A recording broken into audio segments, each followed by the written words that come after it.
Hello, welcome to Gaming with a Hint of Salt. I'm Jackson Wise. And I'm Abby Hopkins. And today we have a great show planned out for you today. For a news segment, we have microtransactions. And for Salt of the Week, we have a special guest. Gaming Corals is going to include Bradley Reaper and Abby Hopkins. Ooh. And then we'll finish out our show. Let's get started. So today on our news segment, we have Bradley Reaper here in the studio. What's up, people?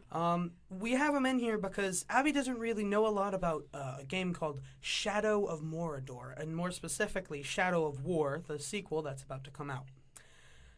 And me and Bradley both have a problem with Shadow of War. What is that problem, Bradley? The microtransactions. Yeah, sorry, but I'm very, very, very hateful against microtransactions. You could say he's a little bit salty. Yeah, because, listen, right, I understand grinding is kind of annoying, but you really figure out what you like in the video game when you're grinding, right? You get to play the game for what it is, right? So, and I mean, sure, people have their own opinions on it, but the point is, grinding helps you experience what you like and what you don't like. Yeah, I mean, they get you levels, they get you new abilities, you can practice.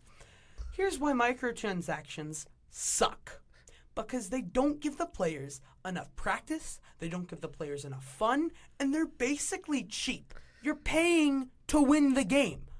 Why would you pay $60 just to, buy more stuff to win the game? It's literally just cheating, people. Come on.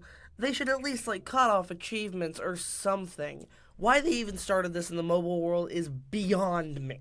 Yeah, that is beyond my realm of questioning, because they should have just left it at that. It's a game. Deal with it. It's fun. Do the grinding. That's a lot of the game. Just stop with the microtransactions. Yeah, by the way, if you don't know, this all started in the mobile scene. So I'm very big on not trying to do any mobile games. Let's just look at that guy who spent $1 million on Candy Crush over there. Yeah, somebody did actually spend $1 million on Candy Crush, and it was the saddest day in my mind of humanity. We're looking at you! So, Abby and I did not get to play any games over the week. Disgraceful. I know. But Bradley did. Okay, so I was playing Fallout 4, and I've never been this mad at a game in my life.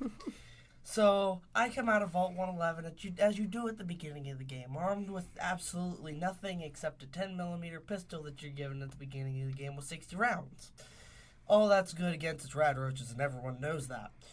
So I'm standing there, it switches to game mode, and there's a goddamn death claw 10 yards away from me. It looks at me, it starts jolting at me, and I'm just like, I just came out of here. What are you doing to me?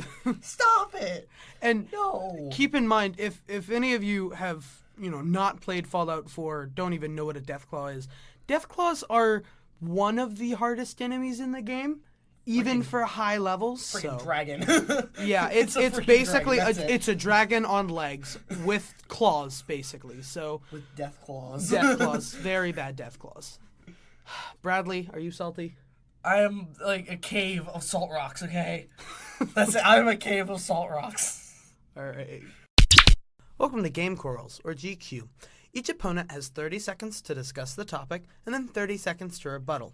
Today in the studio, we have Abby Hopkins. Yo. And Bradley Reaver. Hola, ¿cómo estás? Today, the topic is Sims. Since Bradley won the coin toss, he will go first. Ready? Go. Okay, so the one thing that I don't like about Sims is it's so overrated, and it's a point-and-click game, which makes it even worse. There's no adventure, there's no excitement, no anything. It's just point, click, family, done, over with, get on with your life. That's about it. So I'm right next to Abby and Bradley, and Abby is looking like she wants to actually kill Bradley. Anyway, now it's Abby's turn to argue for The Sims. I've been an avid player of Sims for about 1 or 2 years now, and my favorite parts of the Sim game has to be the create a Sim and the ability to make whoever you want, and then the simulation aspect where you can have them have any life possible, pretty much. You can like have them murdering somebody if you want. While very violent, Abby has some good points. Bradley, for your rebuttal. Okay, first point on character creation. Yeah, Sims does have pretty good character creation, but so many other games have better character creations, where you can even choose your grandparents in GTA 5. But the thing is about choose your own stories is you can do that in even Fallout, or there's so many other games with better graphics, better adventure, better open world, that you can do better and make better stories that aren't as limited. That was very well executed. Abby? Okay. Yes, I understand there's better criticism out there. Yes, I understand there's better stories out there. But honestly, I believe that Sims, you could have different, like, you could actually do realistic. Like, you could have jobs, you could have kids, you could have families. I have never seen another game have that. And that brings us to the end of our show. Comment down below your opinion on our Game Coral topic, Sims. And I'd also like to thank our guest, Bradley Reaper. We put him through a lot today, so we'd like to thank him. He has a podcast with guests Abby and Hunter. They talk about Skyrim and Aragonians, so that's fun. And make sure you check out our new podcast coming out October 6th on both of our websites, jacksiswise.weebly.com. And hopkinsmedia.weebly.com. Or on demand at mypulseradio.com. And remember, Stay salty.